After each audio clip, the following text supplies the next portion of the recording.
former senior U.S. legal official, David Crane, will lead a UN investigation into violence in Gaza, the United Nations said on Wednesday. At least 140 Palestinians have been killed by the Israeli army in what is called border protection. One Israeli soldier has been killed during the weekly protests that began on March 30th. The UN Human Rights Council voted in May to set up the probe into the killings, to the fury of Israel, which said it was being demonized. An Israeli Foreign Ministry spokesman on Wednesday declined immediate comment.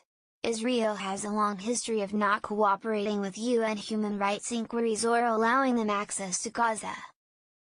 Crane, who leads the three-person Commission of Inquiry, is a law professor at Syracuse University. The UN said had over 30 years' experience in the U.S. federal government, including a senior inspector general in the Department of Defense.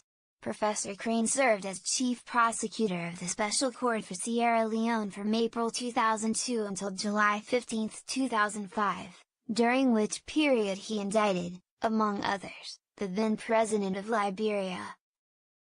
Charles Taylor, a UN statement said. His co-commissioners will be Sarah Hossain, a Bangladeshi barrister who formerly worked on UN investigations into human rights in North Korea, and Karibati Murungai, a board member of the Kenya Human Rights Commission and previously a legal advisor at the International Criminal Tribunal for Rwanda. The commissioners will present a final written report in March next year. The UN Special Coordinator for the Middle East Peace Process, Nikolai Mladenov, told the UN Security Council on Tuesday that he had visited Gaza over the past week in an urgent effort to escalate tensions. I appealed to Palestinian factions not to provoke incidents at the fence, to immediately stop the firing of rockets and mortars and to stop the incendiary kites and balloons.